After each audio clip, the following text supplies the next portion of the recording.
One of my favorite memories is just helping a couple people through. There's two people that I have in mind that went all the way from taking programs to becoming staff, and now they're on to teaching, and we gave them scholarships and stuff like that. So being able to help them build their foundation and get out of some bad situations that they were in, which is pretty awesome.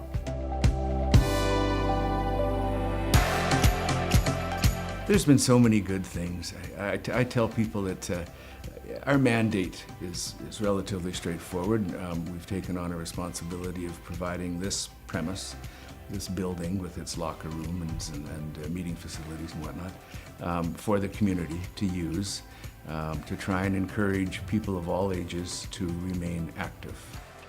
So we have everything happening here from when children come for programs all the way to like a counselor in training or leader in training program to becoming a leader and actually using those skills.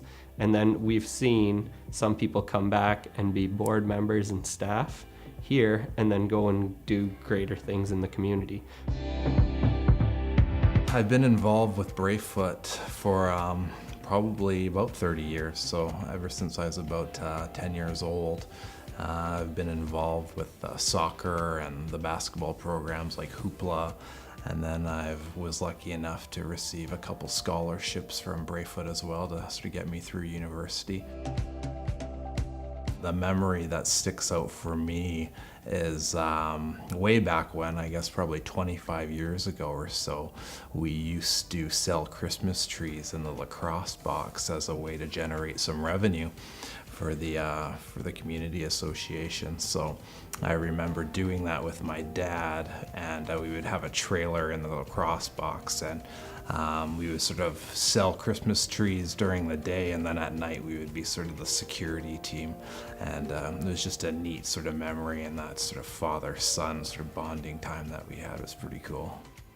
We were just talking about this outside, and I was looking at the new turf, and one of my favorite memories when they first asked me it was very vivid, and it was playing soccer. I was probably 6 or 7 years old and playing for the Lake Hill team here on the Braefoot. And before they had the turf fields, the winter practices could be pretty soggy and messy. And I remember at the end of every practice we used to line up, and the parents used to hate watching this part of it. We used to take about a 10-yard run and slide on our bellies across the field in the mud, and we'd come up head to toe, covered in mud, and we were looking at the field.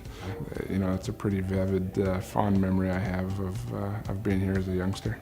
I mean, I remember playing with Steve Nash actually on the lacrosse box in Hoopla. Past legends like Eli Pasquale and Gerald Kazanowski and all those guys would come out here and play Hoopla. So I mean, those are some pretty fond memories that I have as well. There have been many moments at Braefoot.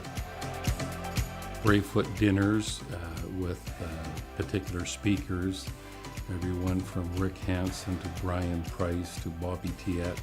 What was most special is they almost all came as a surprise. We didn't anticipate how those particular events would unfold, and they all unfolded in a similar way. The surprise and then some revelation about a particular somebody that had been affected by the staff or folks at Braefoot. It's interesting because we downplay the bursary program, but when you see 12 or 15 young folks who are just moving into university or perhaps partway through university, and you know that they're tomorrow's future, to give them a bit of a helping hand financially to move them along their way and accomplish great things, and then to see them come back here and live in the neighborhood, as some of them have, because we've been here long enough, and their kids are now out there playing lacrosse or playing soccer. So I think that's the best part. That's the most lasting part.